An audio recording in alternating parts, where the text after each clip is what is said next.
What's up, Beta Nation? Welcome to Dapp Central, your home for everything blockchain and crypto. I'm your host, Fareed. As a part of today's video, we're diving into the latest ecosystem updates for Cardano. First and foremost, we have the Cardano Foundation still hanging out in Dubai with potential partnerships being signed. One of them with a investing firm with over $100 million to spend for their asset under management fund. We also have the Cardano Foundation sitting down and shaking hands with the Blockchain Center within Dubai. Now, following that, I want to talk a little bit about BuilderFest, which is a Cardano-based event for all the developers and brightest minds to come together. It's now taking place in France, with day one just wrapping up and day number two taking place tomorrow. Following that, we have DexHunter adding support for the first ever order book style protocol on their Dex aggregator, which is none other than AXO Trade. After that, I want to quickly talk about the Begin wallet and their recent partnership and what this could potentially mean for the Begin wallet, IMX, as well as Fluid tokens. Now, after that, I want to talk a little bit about the Maestro protocol and infrastructure platform here building here on Cardano, and the fact that they just announced that they're going multi-chain. In closing of today's video, I want to highlight Peter, who's been an awesome contributor here in the Cardano ecosystem, putting together the EUTXO website, which allows for you to visualize all the process blocks on the Cardano network. In closing, we have a brand new platform or a brand new service being provided by Demeter, and I want to break that down from a technical perspective. As always, if it's your first time stopping by, my goal here is to introduce you, if you're new to the ecosystem, to Cardano, or if you're an existing member, just keeping you up to date with everything that's developing. If you appreciate content like this, I would appreciate you if you could smash that thumbs up. If it's your first time stopping by, consider subscribing. And last but not least, if you have any questions or you just want to share your opinion, then leave that down below. I am also a single stake pool operator operating the Dapp Central Stake Pool, which is stake pool ticker DAPP. And if you want to show support, that's one of the best ways you can go ahead and do so. Now, right now, not only are you earning your traditional ADA rewards, you also earn the Matera and Sarah utility tokens, given the fact that I am a partner pool for both of those ongoing ISPOs. Now, lately, I've received a lot of comments about when those tokens will be able to be claimed. Keep in mind that both ISPOs are still ongoing, but there are links to calculators to figure out how much of the tokens you've earned, depending on when you started delegating with either my pool or the pools run by those two respective projects. So I'll leave the links to those down below. And I also had a video breaking down the ISPOs themselves and just talking about when they begin, when they end, etc. So if you have any questions about the delegation process or just the ISPOs, please check out the description down below. I'll leave the link to that particular video down there. Now that we have the introduction out of the way, let's talk a little bit about the Cardano Foundation. Shout out to Fred and the entire team. They have been in Dubai working relentlessly, and we have a potential partnership with a investor also known as L Bank. Now, L Bank also runs a crypto exchange, but L Bank's Labs is aiming to launch a crypto fund, basically acting as a seed investor with over $100 million of funds looking to be allocated. So it states here, thrilled to meet with the L Bank team in Dubai. We focused on exploring opportunities to expand the range of Cardano native assets available. Now, this is interesting because Cardano native assets are plenteous in the ecosystem, but it would be really cool to see if there could be some sort of fund or some sort of way for the L Bank team to collaborate with the Cardano Foundation to give more exposure to some of the bigger or more known CNTs. That would, of course, include something like Indigo, MinSwap, LenFi, Liquid, Noom, just all the biggest tokens here, which right now it's very difficult to get access to them. But we have seen a couple of these teams or a couple of these projects reaching out for listings on centralized exchanges. Now, taking a closer look at L Bank, it states here that they're unleashing the future with L Bank's Labs, who's pioneering a $100 million asset under management fund, empowering blockchain and Web3 innovation since 2022. Taking a closer look at their website, again, there's the mention of the $100 million fund and a quick recap of what exactly it is that they do. Taking a look at some of their portfolio or some of their partners, I mean, the list is quite long here. A lot of these not necessarily being Cardano specific projects or Cardano specific protocols, but just broader blockchain apps. So this could be a first, right? Them dealing with the Cardano ecosystem.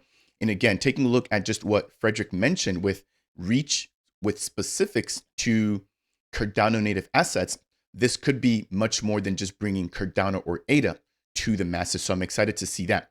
Now, that's not all. The team has also taken the time to strike a partnership, sitting down and shaking hands with the Dubai Blockchain Center. So interesting to note here that this is off the back of the announcement that the Dubai Police Department would be using the Cardano blockchain for a forensics-based pilot. This would allow for them to store their forensics information on the Cardano network. And of course, that provides transparency, immutability, and quick access. And they can then share that with other departments.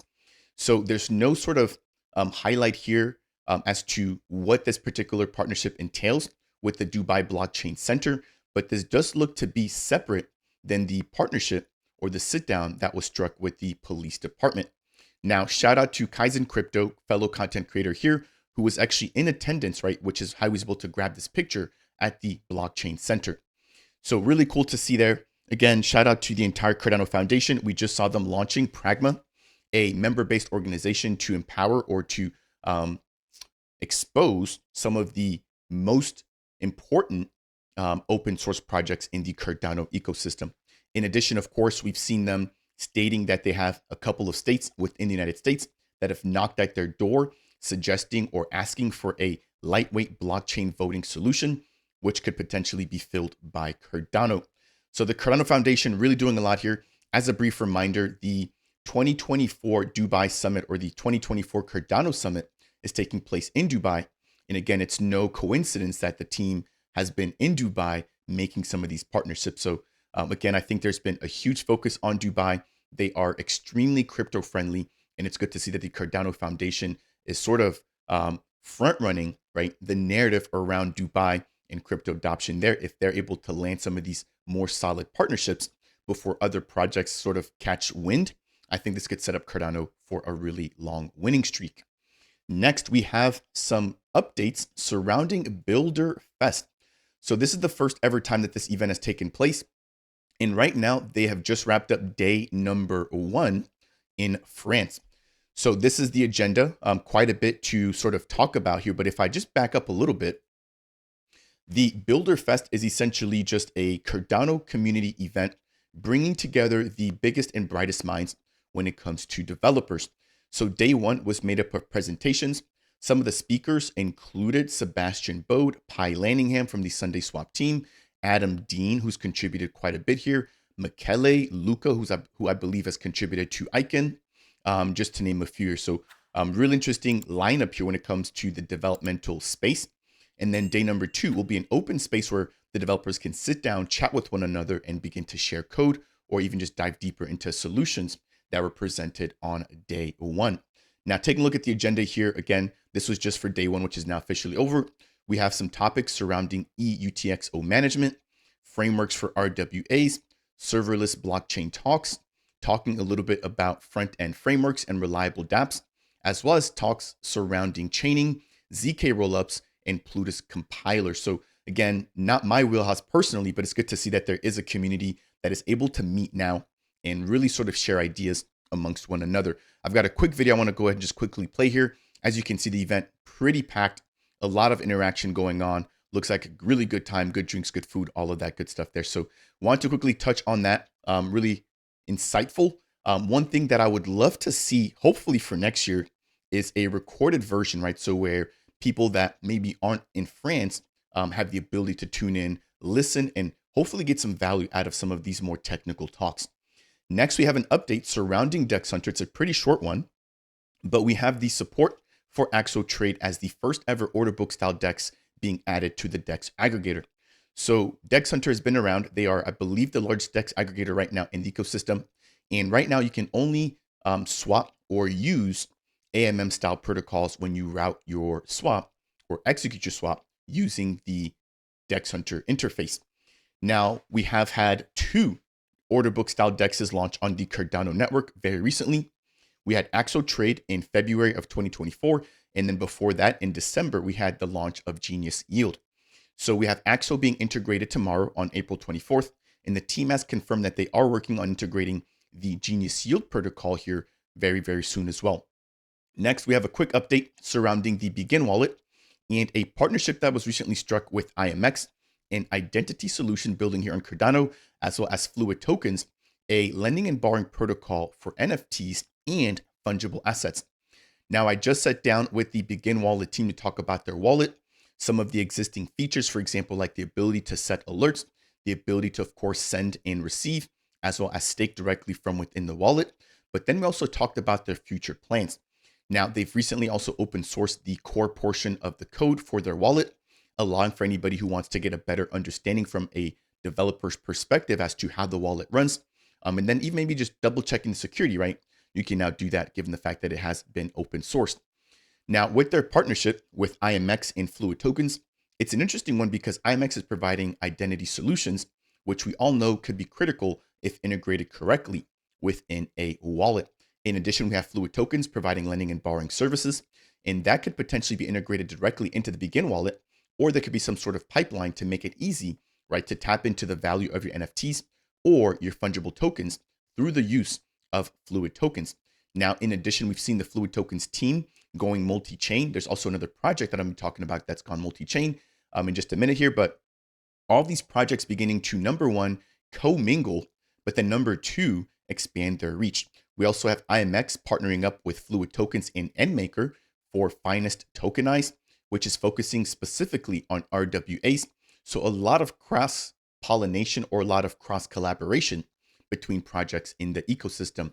Nonetheless, I'll keep you guys updated once we have an official sort of statement surrounding how this partnership will play out and what services or benefits we could see coming to the Begin wallet, IMX, or Fluid Tokens. Now, before we move into the next segment, as always, if you are enjoying today's content, I would appreciate you if you could smash that thumbs up. If it's your first time stopping by Dapp Central and you want more content like this, consider subscribing. And last but not least, make sure to leave your comments and opinions down below. Again, consider delegating with the official Dapp Central stake pool if you'd like to support my mission here to educate everybody within the Cardano ecosystem. Next, we have some topics surrounding the Maestro team. So Maestro is officially going multi-chain. They're an infrastructure provider here on Cardano. So if you don't want to run your own node, if you don't want to run your own instance of DB Sync, or if you just want to get quick access to RPCs, for example, like Kupo or Agmios, you can go ahead and use the Maestro team for their services. Now, it states here that they are going multi-chain, which is interesting because this is a narrative that we've seen popping up more and more frequently. Most notably, Meld has gone multi-chain, World Mobile is multi-chain, Book.io is multi-chain, Cornucopias is multi-chain, Genius Yield is multi-chain, and we now have Maestro going multi-chain as well. So hopefully the people that doubt the multi-chain approach are finally starting to understand that multi-chain is the way of the future. Again, imagine running a business, right, which is successful in a particular state, and then realizing that there is demand for that same exact service in a neighboring state.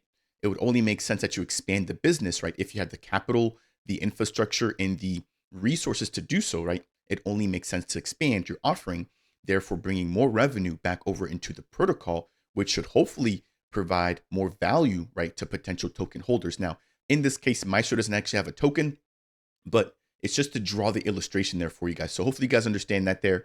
Now, when it comes to this particular announcement, they did not mention which particular chain they'll be moving to, but we do have some interesting color choices here, right? With the purple in the yellow/orange. So I don't think it's Bitcoin. It could potentially be BNB. They have a very similar sort of yellow icon, or potentially even Matic or Polygon. Again, they've got a sort of a purple colored logo. Now, I'm completely speculating here. The team hasn't made an official announcement. I'll follow up here in a separate scoop update when they do. But it's interesting because right now, Bitcoin, Cardano, Litecoin, I believe the Nervos network, those are all UTXO based ecosystems. And of course, Maestro started off in a UTXO ecosystem, which is Cardano. If they're expanding to BNB or potentially even Matic, those are EVM based ecosystems, which use the accounting based model. Could this make it a little bit harder for them? I think so. But could this also open them up to more customers? I also think so. So I'll quickly wrap up this update here, but I do want to quickly highlight that they are going to be going multi-chain. Next, I want to highlight a community grown project that deserves a lot of recognition. This is coming in here from Peter, and I'll leave the link to his Twitter down below, but it's available at eutxo.org. From this website, you can view all of the blocks as they're processed, right, by different stake pool operators or different nodes in real time. So it's really interesting there. As you just saw some of that last block falling down below, we should hopefully have a new block loading here any moment. And as you can see there, there's information surrounding the ADA involved, the NFTs, the tokens, whether or not they're dealing with DeFi. You can see the block height, the transactions, the epoch, and the TPS or transactions per second. So from a visualization standpoint, this is impressive to see here, given the fact that this was developed by Peter without any sort of funding from Project Catalyst or something similar. Now, he has also recently been working on a feature to allow for you to see directly into the mempool. So this allows for you to see transactions after they've already been processed on the Cardano network, but the mempool allows for you to see transactions queued to be put into a block. So we have a very similar feature being released for Bitcoin that allows for you to see all of the mempool data directly on the Bitcoin network as they're being processed, right? So again, you have transactions which are submitted to nodes. They then hang out in the mempool, and then as blocks are minted or as blocks are created, those different transactions are sent to those blocks to be carried out and executed and validated, then propagated by nodes. So here we have a brief video, again, developed by Peter here, of the mempool for one particular Cardano node. I believe this is one of the block frost nodes. Keep in mind, there's over 3,000 different nodes, but you're able to now see transactions submitted to a particular node before it's submitted and actually processed by the Cardano blockchain. So interesting development here. Want to give Peter some much deserved recognition. Again, given the fact that he's been able to put this all together, right, without any sort of external funding. Last but not least, we have an update surrounding Demeter in their recent release of their CLI.